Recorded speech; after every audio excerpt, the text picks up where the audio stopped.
गीता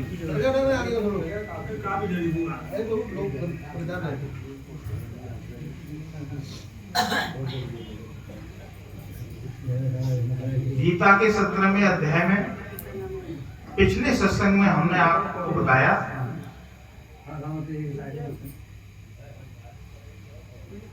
कि प्यारे संसार में सभी लोगों की श्रद्धा 3 प्रकार की बताई, सत्य, रज और तम। लेकिन कुछ लोग कोई धर्म अनुष्ठान नहीं करते, पूजा पाठ भी नहीं करते, तो उन लोगों की श्रद्धा किस प्रकार पता चले कि इनकी श्रद्धा कैसी है, सतोगुणी या रजोगुणी या तमोगुणी? तो भगवान ने भोजन को लेकर के उनकी वृत्ति को पहचान बताई। जो भोजन अल्पका, रस रहित, दुर्गंधयुक्त, बासी और उच्छिष्ट है तथा जो अपवित्र भी है, वह भोजन तामस पुरुष को प्रिय होता है। जो भोजन उच्छिष्ट है, जिसका हम भगवान को भोग नहीं लगा सकते, ऐसा भोजन तामस मनुष्य को प्रिय होता है। तो जिसकी जैसी अंतर्गण होता है उसका वैसा ही स्वभाव होता है, उसका खान पान भी वैसा ही होता है और श्रद्धा भी उसकी वैसी ही होती है। आगे भगवान कहते हैं अर्जुन को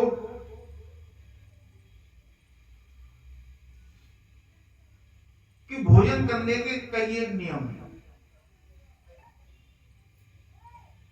जिस समय व्यक्ति भोजन करता है उस समय पर प्राण जब अन्न ग्रहण करते हैं तो हमारे रोम को, हमारे चारों तरफ जो वातावरण होता है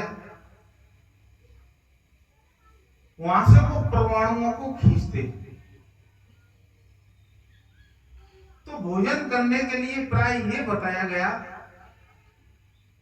कि खाना खाने के समय हाथ मुंह धोकर के, शुद्ध आसन बिछा करके,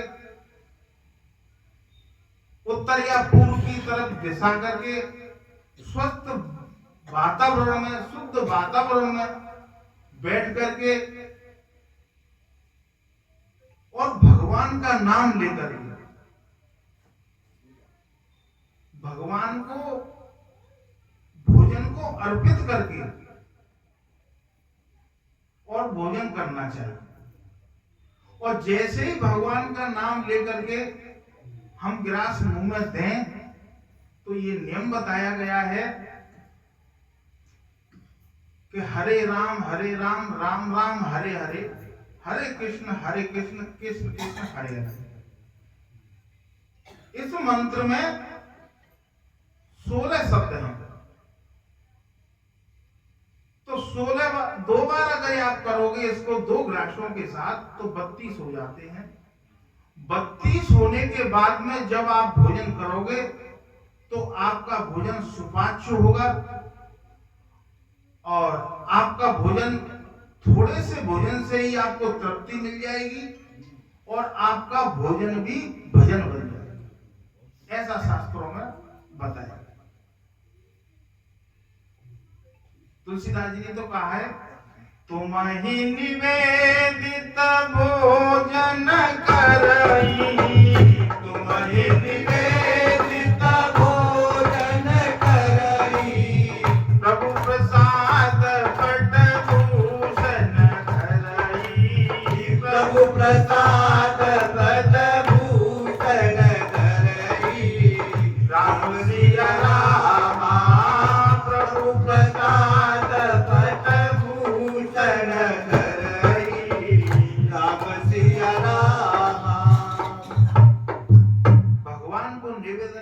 भोजन करें। और यदि कोई नया वस्त्र भी पहने तो भगवान के चरणों में, या कोई गहना भी पहना जाए तो भगवान के चरणों में पहले उसे अर्पण करे। उनको अर्पण करने के बाद जब उस वस्त्र को या उस गहने को या कोई भी चीज हो उसको आप धारण कर सकते हो। ऐसा शास्त्रों में नियम बताया गया। भोजन को बनाने में भी बताया गया कि भोजन बनाने वाले का भी उस समय पे विचार शुद्ध होना चाहिए। अगर भोजन बनाने वाले के उस समय पे विचार शुद्ध नहीं है, उनके अंदर कोई किसी प्रकार की उत्तेजना है या उसके अंदर कोई भीतर तमोगुणी है या क्रोध का भाव है या मन विचलित है, ऐसी अवस्था में जब भोजन बनाया जाता है तो उस भोजन में भी वैसे ही परमाणु प्रवेश करते हैं। हमारा मन व्यग्र हो, क्रोधित हो, मन में शांति ना हो, चिंता हो, तो ऐसी अवस्था में भोजन करने से भोजन में भी वही गुण प्रवेश करते हैं, तो कितना भी शुद्ध भोजन होगा वो भी तमोगुण का रूप ले लेगा। दूसरी बात कुसंग की आती है कि भोजन यदि राग पूर्वक खाया जाए, जैसे कि फल सतोगुण में आते हैं और बहुत सुंदर है, फल बहुत अच्छी चीज है, आरोग्य देते हैं, आयु को बल को बढ़ाने वाले हैं, मेवा है, मिष्ठान है, लेकिन ये सतोगुणी हैं, लेकिन इनको हम राग पूर्वक खाएं। राग का मतलब होता है कि जैसे आपने फल ले लिए और फल काट लिए, अब उसमें नमक मिर्च मसाला डाल दिया, नींबू निचोड़ दिया, तो आप अब उसको कुसंग मिल गया। अब आप सोचोगे कि ये तो सतोगुणी है, नहीं, वो अब तमोगुणी हो गया क्योंकि उसको कुसंग मिल गया। और लोलुपता उसकी खाया जाए तो भी तमोगुणी हो जाता है। जैसे कोई चीज आपके लिए 100 ग्राम या 200 ग्राम बहुत है और आप लोलुपता पशु से ज्यादा खा जाओ तो पेट में अजीर्ण होगी, गैस बनेगी और वो सतोगुण की भोजन भी तमोगुण हो जाएगा। शास्त्रों में हर बात को विस्तार रूप से बताया गया। आगे भगवान ने यज्ञ के बारे में बताया गया। देखो, हम जो कुछ भी अनुष्ठान करते हैं भगवान के निमित्त, जो कुछ भी पूजा पाठ दान पुण्य जो कुछ भी करते हैं वो सब यज्ञ में ही आता है। और विशेष रूप से यज्ञ की क्रिया तो हवन क्रिया होती है, उसे यज्ञ की क्रिया ही कहते हैं, वो यज्ञ ही है। लेकिन धर्म अनुष्ठान कुछ भी करें वो भी यज्ञ में ही आता है। तो भगवान कहते हैं कि जो शास्त्र विधि से नियत यज्ञ करना ही कर्तव्य है, इस प्रकार मन को समाधान करके फल न चाहने वाले पुरुषों द्वारा किया जाता है, वह सात्विक यज्ञ है। अब देखो, यहाँ बात ये आती है कि हम कोई भी यज्ञ करते हैं, कोई धार्मिक अनुष्ठान करते हैं, उसमें हम फल को दृष्टि में न रख करके केवल इतना समझे कि ये हमारा धर्म है, हिंदू सनातन पद्धति का ये धर्म है, ऐसा सोच करके यदि हम उस यज्ञ में प्रवृत्त करते हैं तो वो यज्ञ सात्विक है, सतोगुणी यज्ञ है। आप यहाँ सीधे सीधे एक बात समझ सकते हो कि क्रिया तो सभी बढ़िया हैं, अच्छी हैं, बहुत सुंदर हैं। भगवान के निमित्त जो कुछ भी किया जाए कुछ भी गलत नहीं है। धर्म अनुष्ठान सभी सुंदर हैं, अच्छे हैं और हमको सुख और शांति देने वाले हैं। लेकिन जब हम उसमें अपने भाव को बदल देते हैं तो वो क्रियाएं 3 पदार्थों में बदल जाती हैं, सत रज तम, 3 गुणों में बदल जाती हैं। अब हमें यहाँ यही ध्यान रखना चाहिए कोई भी क्रिया करते समय कि हम फल को दृष्टि में रख करके उसमें प्रवृत्ति ना करें। तो ये यज्ञ सतोगुण यज्ञ बताया निष्काम भाव से। दूसरा बताया गया, परंतु हे अर्जुन, केवल दम्भ आचरण के लिए अथवा फल को भी दृष्टि में रखकर जो यज्ञ किया जाता है उस यज्ञ को तू राजसी जान। अब वो राजसी क्यों हो गया? क्योंकि हमने फल को पहले दृष्टि में रखा कि इसको करने से हमें ये प्राप्त होगा, तो वो राजसी हो गया, रजोगुणी हो गया। ध्यान देना, रजोगुणी और तमोगुणी, रजोगुणी वृत्ति दुख देने वाली है और तमोगुणी वृत्ति नरक देने वाली है, और सतोगुणी वृत्ति स्वर्ग देने वाली है, सुख देने वाली है। और रजोगुणी तमोगुणी के नजदीक होती है और सतोगुणी भगवान के नजदीक होती है। तो जो जिस भाव में हम अपना स्वार्थ रख करके उस क्रिया को जब हम करते हैं तो वो रजोगुणी हो जाती है। तो हमें भाव को ही शुद्ध रखना। अब देखो, अब कैसे करना है कि ये मान लो कि रसोई में तीनों चीजें होती हैं। रसोई में शक्कर भी है, चीनी, रसोई में नमक भी है और रसोई में मिर्ची भी है, तीनों है, सतरजतम, है ना। अब मान के चलो खीर बन रही है, अब में मान के चलो शक्कर की जगह और नमक डाल दो जाए, तो व्यवस्था कैसी खराब होगी भाई? सतोगुण की जगह में रजोगुण मिक्स कर दो जाए तो खीर खराब। और यदि में नमक नहीं डालो जाए और में तुम्हारे मिर्ची डाल दी जाए तो खीर खराब। अब उस समय पे तो हमें उसमें शक्कर ही डालनी है ना। इसी प्रकार हमें भाव ऐसे ही रखने हैं कि जब कोई भी धर्म अनुष्ठान करें तो हमारे अंदर भाव भगवान को प्रसन्न करने का होना चाहिए। उस समय पे हमें अपने स्वार्थ का भाव नहीं रखना चाहिए। सर्वे भवन्ति सुखिनः, सबके सुखी होने की भावना होनी चाहिए, है ना। और देखो, अब आ जाओ दुकानदारी में, व्यापार में। अब तुम दुकान में बैठे मान के चलो और बाज जगह पर तुम्हें रजोगुण रखना है अपने में, कि अगर उस जगह पे हम मुनाफा की भावना न रखेंगे और सतोगुण की भावना रखेंगे तो ग्राहक आवेगा तो बातें ले जाओ, सब भगवान को ये ले जाओ। तो मां रजोगुण की भावना रहनी है, मां सतोगुण काम नहीं करेगा। वहां पर तो तुम्हें 4 पैसा कमाओगे तभी तो तुम यज्ञ कर लोगे, तभी तो तुम परिवार चला लोगे। तो व्यापार में हमें रजोगुण रखना है ना। अब बात आती है परिवार में। अब मान के लो परिवार में बच्चा है, छोटे छोटे बच्चा है या कोई गलती करता है, तो उस समय पर तुम्हें तमोगुणी वृत्ति भी रखनी पड़ेगी, क्योंकि तमो क्रोध भी 3 प्रकार के होते हैं। एक तो बच्चे के हित के लिए तुम उसे डांटोगे तो सतोगुणी क्रोध है, अपने स्वार्थ के लिए डांटोगे रजोगुणी क्रोध है, और तुम उसकी गलती भी नहीं है तो ही खामखा तुम द्वेषपूर्वक उसे डांटते हो तो वो तमोगुणी क्रोध है। तो ये सारी क्रिया हमें दृष्टि में रखनी पड़ेगी। इन विचारों से ही हमारे सात्विक विचार बनेंगे। आगे तमोगुण की व्याख्या यज्ञ की करते हैं भगवान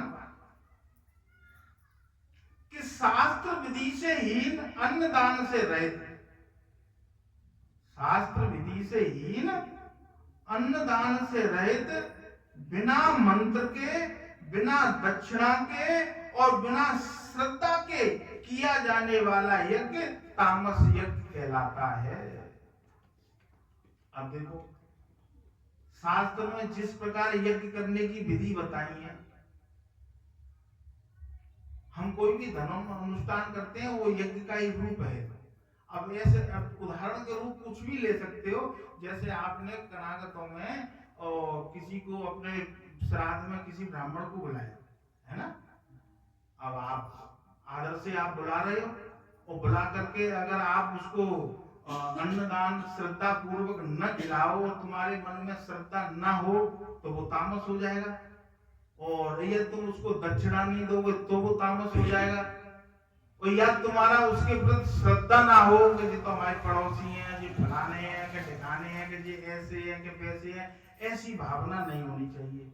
उस समय पर कैसी भावना होनी चाहिए कि हम किसी व्यक्ति को श्रद्धा पूर्वक अपने यहाँ बुला रहे हैं तो हमें उसमें साक्षात नारायण ही दिखाई देने चाहिए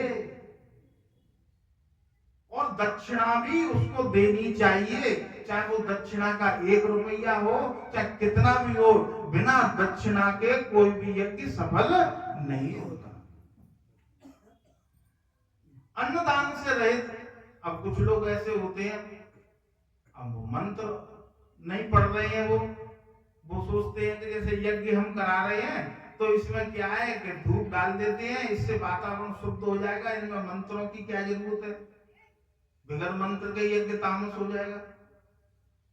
अब वो सोचते हैं कि जो यज्ञ करवाने वाला है अब इसको भोजन करा के क्या करेंगे, भोजन करा के ये निठल्ले हो जाएंगे, भोजन कराने का इनको क्या काम है, अब वो भोजन नहीं कराए उनको, दक्षिणा देने से ये आलसी हो जाएंगे, कमाएंगे नहीं, ऐसी भावना आने से क्या है कि वो यज्ञ तामस हो जाएगा। तो हमको सारे काम करने चाहिए। यदि यज्ञ हम कर रहे हैं तो यदि कोई धर्म अनुष्ठान कर रहे हैं तो उसमें मंत्र भी जरूरी है, अन्नदान भी जरूरी है और उसमें दक्षिणा भी जरूरी है। अब बात आती है श्रद्धा की। देखो श्रद्धा के विषय में बहुत सी बातें, केवल चरण छूने को श्रद्धा नहीं कहते।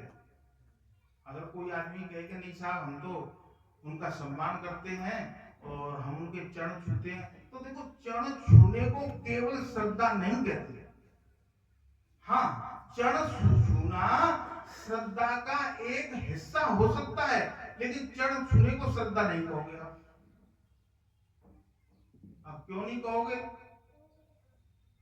कि जैसे कोई व्यक्ति है, वो ना वर्ण से शुद्ध है ना आचरण से शुद्ध है, लेकिन धनी है, बड़े पद पर बैठ गया, उसको मंत्री पद मिल जाए या कोई पद मिल जाए तो व्यक्ति ज्यादातर लोग उसके चरण छूते हैं। इसका मतलब ये थोड़ी है कि उसके प्रति तुम्हारी श्रद्धा बन गई।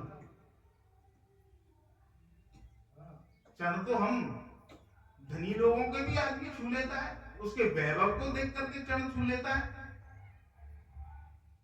लेकिन श्रद्धा का अर्थ क्या होता है? श्रद्धा का अर्थ होता है कि जिस व्यक्ति के प्रति तुम्हारी श्रद्धा है तो उसके प्रति तुम्हारा पूज्य भाव होना चाहिए, वो श्रद्धा खंडित नहीं होनी चाहिए। उस समय पे चाहे कोई भी व्यक्ति, कैसा भी व्यक्ति हो, उसके प्रति तुम्हारा पूज्य भाव होना चाहिए। क्यों? अब देखो इसको दूसरे तरीके से समझो। अब स्त्री के लिए उसका पति पूज्य होता है। शास्त्र में लिखा है एक ही धर्म एक व्रत नेमा, काया वचन मन पति पद सेवा। औरत के लिए केवल एक ही धर्म है, काया से, वचन से और मन से केवल पति की सेवा। अब देखो ना, अब जब श्रद्धा तो ऐसी बताई शास्त्रों में, अब वो नारी ये सोचे कि अब इनके प्रति श्रद्धा, मान के चलो हमारे पति तो शराबी हैं, मान के चलो हमारे पति बहुत आचरण से खराब हैं, गंदे हैं, कि ऐसे है कि वैसे है, वो ऐसी भावना लाए अपने मन में, तो उसको उस पति की सामर्थ्य नहीं है। उसकी सेवा करने से जो उसे परलोक सुधर जाएगा, उसे परम गति अच्छी मिलेगी, इसमें उस पति की सामर्थ्य नहीं है। सामर्थ्य किसकी है? कि जो वेद शास्त्रों में गुरुजनों ने, ऋषियों ने नारी को जो आदेश दिया है कि तू अपने पति की सेवा कर, उसकी आज्ञा का पालन करने से उसे परमोक्ति मिलेगी, ना कि पति की सेवा से। ये शास्त्रों में ऐसा बताया। जो गुरुजनों ने हमारे लिए आज्ञा दी कि ये आज्ञा है, उस आज्ञा का पालन करने से ही उसे परमोक्ति मिलेगी। और उसमें शक्ति नहीं है, वो तो आचरण से बहुत हीन है, लेकिन वो फिर भी अपने कर्तव्य का पालन करे तो उसे वो ही परम गति की प्राप्ति होगी जो भगवान की सेवा से नहीं मिल सकती उसके पति को मिलेगी। अब उसका पति परेशान है, दुखी है, अब वो औरत उसकी सेवा छोड़ करके और मान के चलो भगवान की सेवा करे तो उसकी सेवा मान्य नहीं है। शास्त्रों में ऐसा बताया। और यदि वो ऐसा सोचे कि ये आचरण से हीन है, यदि वो ये सोचे कि उसका गुरु आचरण से बहुत शुद्ध है और वो गुरु की सेवा करे, तो सेवा मान लेंगे, क्योंकि उसका वो स्वधर्म है। पहले वो धर्म है, उसके बाद कोई दूसरा धर्म है। श्रद्धा के विषय में तो यहां तक बताया कि गुरु के प्रति श्रद्धा थी शिष्यों को। गंगा के किनारे रहते थे, तो गुरुजी 1 साल 6 महीने के लिए कहीं बाहर जाने को हुए, तो उनके शिष्यों ने कहा कि महाराज हम तो तुम्हारी सेवा करके, और जब तक हम अन्न जल ग्रहण नहीं करते हैं, पहले हम आपकी सेवा करते हैं, आप चले जाओगे तो फिर हमारी तो सेवा में बड़ी दिक्कत होगी, क्या करना चाहिए? तो गुरुजी बोले कि देखो, जब तक मैं लौट करके ना आऊं तब तक तुम इस गंगा मैया को अपना गुरु मानो। जब तक तुम इस गंगा मैया को अपना गुरु मानो, और इस गंगा मैया को गुरु मान करके और इसकी पूजा सेवा करने के बाद ही और आप जो है भोजन ग्रहण करना, अपने नित्य कर्म पर लग जाना। तो गुरुजी चले गए, तो शिष्यों ने गंगा मैया का पूजन करना शुरू कर दिया। गंगा मैया का पूजन किया, उनको भोग प्रसाद चढ़ाते, और जब 1 साल बीत गया उनको सेवा करते करते, तो उनका धीमे धीमे गंगा मैया के प्रति पूज्य भाव ऐसा हो गया कि उनको गंगा मैया में ही गुरु दिखाई देने लगे। अब क्या होता है कि कुछ समय के बाद में गुरुजी लौट करके आए। जब गुरुजी लौट करके आए तो गुरुजी के प्रति भी उनकी श्रद्धा थी, लेकिन गंगा मैया के प्रति तो श्रद्धा उतनी ही बन गई। अब गुरुजी बोले कि भाई जब हम लौट के आ गए हैं तो गंगा मैया के प्रति तुम्हारी इतनी श्रद्धा क्यों है? अब तो तुम हम लौट के आ गए ना, तो श्रद्धा हमारे प्रति होनी चाहिए। अब शिष्य बोले कि अब क्या करें महाराज, अब है गई है सो है गई है, अब तुम मान ले तो मान ले, अब क्या करें? अब गुरुजी बड़े परेशान। अब भैया इतने 2 जाएंगे तो सेवा में परेशानी होगी कि नहीं होगी? तो अब बात सेवा बढ़ गई। तो गुरुजी ने उनको फिर एक हिसाब लगाया कि इनकी श्रद्धा कैसे पूर्ण रूप से मेरे प्रति हो। तो एक बार क्या हुआ कि वो गंगा मैया में बिना वस्त्र के उतर गए, बिना वस्त्र के उतर गए, और गंगा मैया में उतर करके वे बोले शिष्यों से, अरे तुम मुझे ध्यान नहीं रहा है कि तुम मेरे वस्त्रों को ला करके दो। शिष्यों को आदेश दिया। अब शिष्यों का गंगा मैया के प्रति पूज्य भाव। अब वो गंगा मैया में कैसे उतरे, बिन्ने तो नायरो देखो बंद कर दो पाऊं। अब शिष्य बोले कि महाराज हम ना आए सकत जामे, हमारे तो जी गुरुजी हैं, गुरुजी में हम पाए कैसे दे देंगे? गुरु जी तो पाए ढक्को तो माथे ते लगाने पड़ते, 5 छीने पड़ते, हम नहीं आवेंगे। गुरुजी ने करके उनसे आज्ञा करी कि नहीं, आपको मेरी आज्ञा का पालन करना पड़ेगा, मेरे वस्त्रों को ला करके दो। अब भी बड़े परेशान, क्या होना चाहिए? अब वो वस्त्रों को लेकर के उनका एक शिष्य बड़े मन मार करके आंखें बंद करके, और जैसे ही उन्होंने गंगा मैया में ऐसे करके कदम रखा, तो कदम गंगा मैया में नहीं गया, तुरंत उसमें से कमल प्रकट हुआ, और कमल पे पैर, दूसरा कदम तो फिर कमल पे पैर, इस प्रकार निकल गए गुरु जी तक कमल प्रकट हुए। इसे कहते हैं श्रद्धा की महिमा। हमें अपनी श्रद्धा खंडित नहीं करनी चाहिए। श्रद्धा एक बार किसी के प्रति बन गई, चाहे वो भगवान हो, चाहे वो गुरु हो, चाहे कोई देवता हो, चाहे कोई ब्राह्मण हो, एक बार यदि आपकी श्रद्धा बन जाए तो उसे तोड़ लेनी चाहिए। श्रद्धा की ऐसी महिमा। और श्रद्धा के पीछे हमेशा एक बात ध्यान रखना है,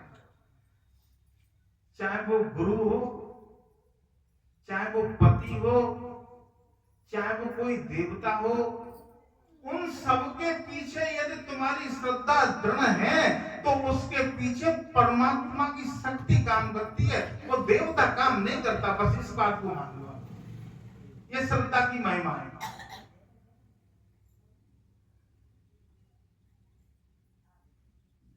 एक बार की बात थी, श्रद्धा के विषय में गुरुजी शिष्यों को एक कथा सुना रहे थे और कह रहे थे कि देखो, बैराग्यवती नाम की एक राजा की पुत्री थी, उसका नाम था बैराग्यवती, और वो बचपन से ही बैराग्य की बातें करती थी। आज खिले कल झुक चले, परसों मिलिए धूल, देख दशाइयों फूल की, क्यों क्यों क्यों फूलत फूल, फिर क्यों फूलत फूल। आज खिले हैं, कल झुक जाएंगे, परसों धूल में मिल जाएंगे, फिर क्यों फूलते हैं फूल। आगे कहती, वृक्षा बोला पात दे, सुनो पात मन बाप, अब के बिछड़े कब मिले, फिर मिलेंगे। तरवर बोला डार से, सुनो बात मम बात, जा घर की यह रीत है, एक आवत एक जा। जब ऐसी बैराग्य की बातें करती तो राजा ने उसका अपने नगर में एक जगह आश्रम सा बनवा दिया और वहीं रहती थी। एक दिन वो गुरुदेव के विषय में गुनगुना रही थी एक भजन। एक चोर निकल करके जा रहा था। अब उस चोर ने सोचा कि ये गुरुजी के बारे में भजन गा रही है, इसका मतलब इसको गुरु की जरूरत है, और ये राजा की कन्या है, इस पर तो धन होगा। तो साधु संत का भेष बना करके पहुंच गया, मोड़ बना करके। और बैराग्यवती ने जब देखा कि संत जी आए हैं तो उन्होंने आओ महाराज करके आदर से उनको बैठाना। बोले महाराज पानी, के हाँ पानी तो हमें चाहिए, पर ये बताओ कि तुमने गुरु बनाया कि नहीं बनाया। कि महाराज ने नहीं बनाया। अरे कि हम पानी नहीं पिएंगे, पहले तुम गुरु बनाओ। उन्होंने कहा कि महाराज तो तुम ही गुरु बन जाओ भाई, माने कि ऐसे थोड़ी ना गुरु बनेंगे। तो कैसे बनेंगे कि हमें गुरु की जो व्यवस्था है, आपको जंगल में चलना पड़ेगा हमारे साथ। मैंने ठीक है, तो तुम्हारे घर में जितना तुम्हारे पास धन पैसा है, जेवर है, वो सब ले चलो। तो बैराग्यवती ने सबकी कोठरी बांध करके और उसके साथ चल दी। तो उस चोर ने जंगल में ले जा करके उस बैराग्यवती को एक पेड़ से बांध दिया और उसकी धन की पोटली को लेकर के चला गया। राजा को पता चला कि मेरी बेटी नहीं है भाई, तो वो ढूंढते ढूंढते ढूंढते ढूंढते और जंगल में पहुंचा तो एक पेड़ से बैराग्यवती को बंधा पाया। राजा बोले, बेटी ये दशा तुम्हारी किसने की है? लाओ मैं तुम्हें इस बंधन से मुक्त कर दूंगा, मैं खोलूंगा तुम्हारा ये बंधन। बैराग्यवती बोली, गुरुजी आपको प्रणाम है। वो बैराग्यवती बोली, पिताजी आपको प्रणाम है, मेरे गुरुजी ने मुझे बांधा है, जब तक गुरुजी नहीं आएंगे जब तक मैं बंधन नहीं खुलवाऊंगी।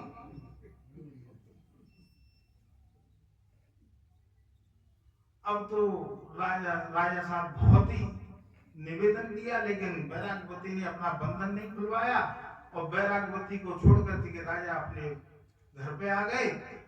अब बैराग्यवती की ये दशा देख करके भगवान विष्णु का सिंहासन डोलने लगा। अब वो डोलने लगा, जब उसकी ऐसी श्रद्धा देखी तो उन्होंने नारद जी से कहा, नारद जी देख के आओ, बैराग्यवती बड़ी मुसीबत में, क्या बात है। तो नारद जी आए बैराग्यवती के पास, कहा बेटी ये दशा तुम्हारी किसने की है, और कोई ठग तुम्हें बांध गया है, मुझे तो ऐसा लगता है, लाओ मैं तुम्हें बंधन से मुक्त कर दूं। बैराग्यवती बोली, आप देव ऋषि नारद हैं, आपको प्रणाम है, मैं आपको जानती हूं, लेकिन ये गुरु जी का बांधा हुआ बंधन है, ये तो मैं गुरु जी से ही खुलवाऊंगी, आपसे नहीं खुलवाऊंगी। अब तो नारद जी भी परेशान। अब तो साक्षात भगवान को उतर करके बैरागवती के पास आना पड़ा और भगवान ने कहा, बेटी तुम्हारी ये हालत किसने की, लाओ मैं तुम्हें बंधन से मुक्त कर दूं। हम तो साक्षात भगवान है जिनके लिए उपासना की जाती है। तो बैरागवती बोली, भगवान आपको प्रणाम है, ये गुरु जी का बांधा हुआ ही बंधन है, इसे तो मैं गुरु जी से ही खुलवाऊंगी, अन्यथा मैं नहीं खुलवाऊंगी। अब तो भगवान परेशान। भगवान ने कहा कि भाई नारद जी देखो इनके गुरु जी कहाँ है, पता लगाओ भाई। तो नारद जी पता लगाने के लिए गए तो गुरु जी एक मकान में पीछे से एड़ो लगा रहे थे। अब नारद जी जाके बोले नारायण नारायण करके बोले, तो उन्होंने पीछे देखा, चोर ने के बोले क्या बात है, कि चलो शिष्या याद कर रही है तुम्हारी। कि शिष्या, कि हाँ जिसको तुम जंगल में बांध करके आए थे, और भगवान भी वहीं खड़े हैं, वो शिष्या बंधन नहीं खुलवा रही है, कम से कम उसे गुरुजी हो गए तुम, कम से कम बंधन से मुक्त तो कर दो। अब वो बहुत शर्मिंदा हुआ, लजाता हुआ नारद जी के साथ आया।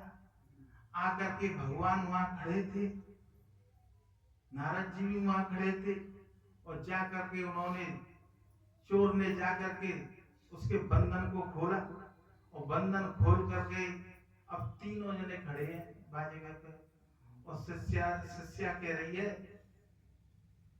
गुरु गोविंद दो खड़े काको लागो पाए, और बलिहारी गुरु आपने गोविंद दियो। तो यहाँ ये कथा वैसे ही नहीं है, इन कथाओं का हमारे जीवन में अर्थ यह होता है कि यदि तुम्हारी श्रद्धा एक बार किसी से बन गई, उस श्रद्धा को बनाए रखना, मंत्र माला और गुरु बार बार बदलना नहीं चाहिए, ऐसा शास्त्र बताता है। जड़व्रत की कथा हम आपको बता रहे हैं।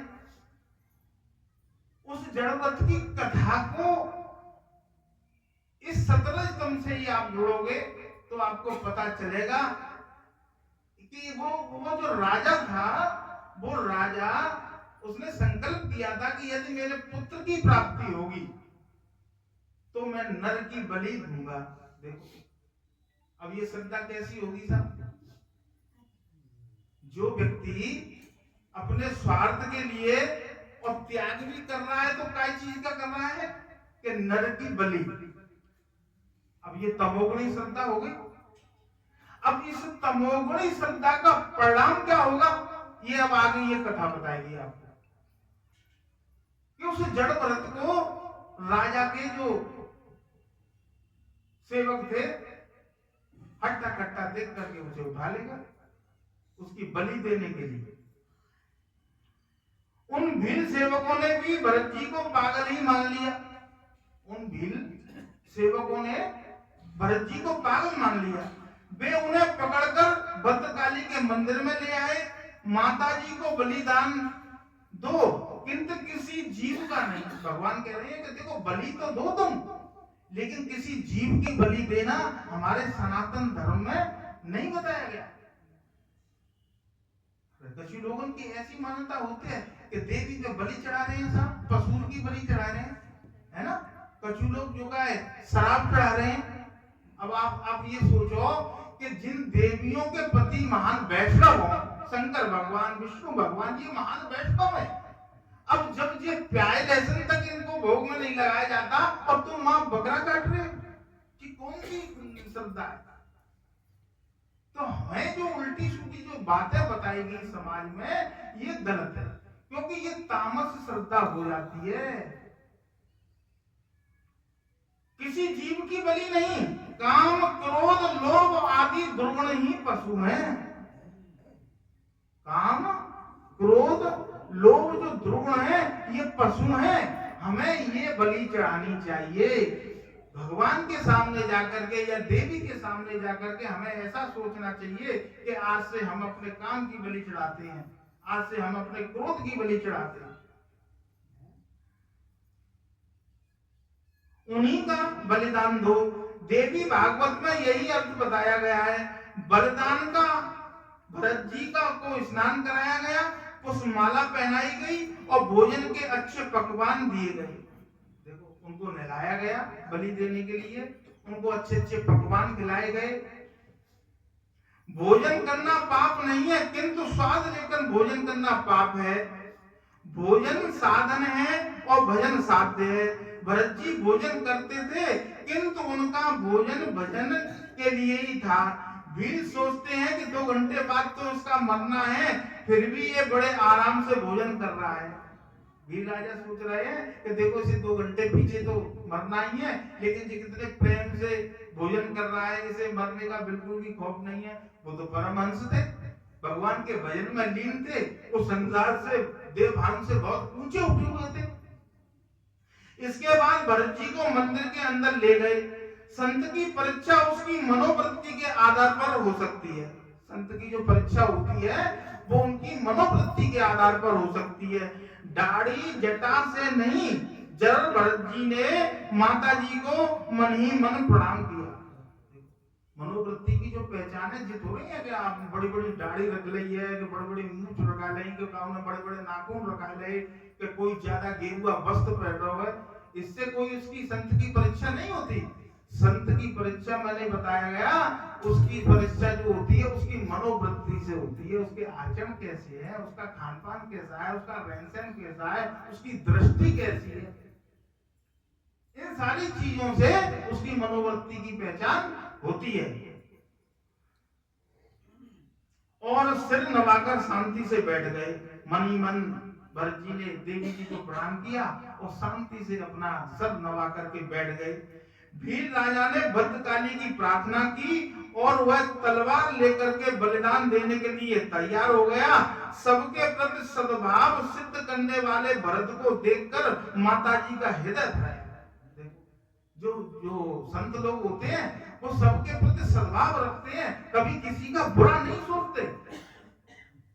और उनके प्रति बुरा सोचने वाले को और माता जी को क्रोध आया भीतर से कि देखो ये कितना सद्भाव रखने वाला व्यक्ति है और इसको ये मेरे ऊपर बलि हो चढ़ा रहे हैं।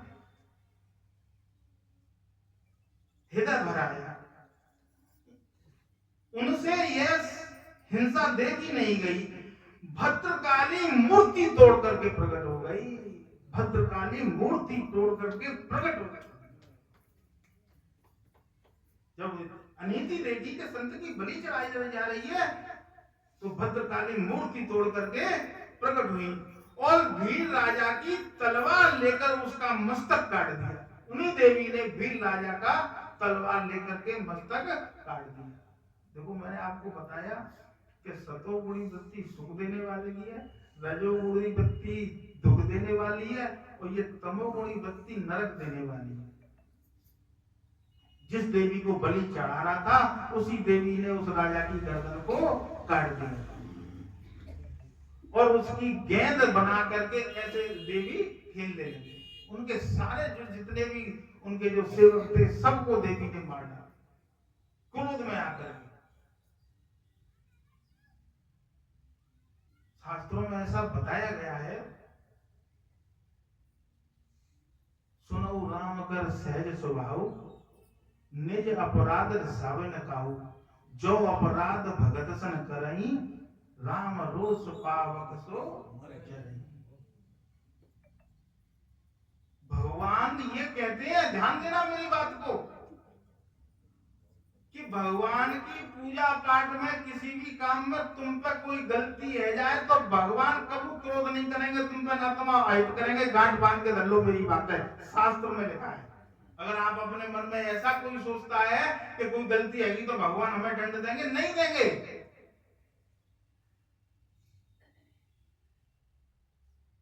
संत लोग, श्रेष्ठ लोग, गुरुजनी, परमात्मा, माता पिता, शास्त्र में ऐसा बताया गया है कि जे अपने शिष्यों के, अपने भक्तों के दोष दर्शन नहीं करते।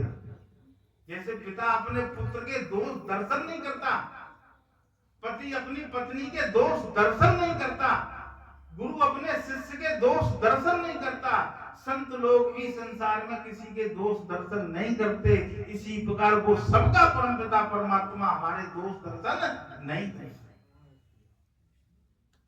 लेकिन शास्त्र कहता है कि यदि तुमने उनके भक्त के प्रति कुछ भी गलत कर दिया तो फिर वो छोड़ने वाले नहीं है। इस बात को ध्यान रखना।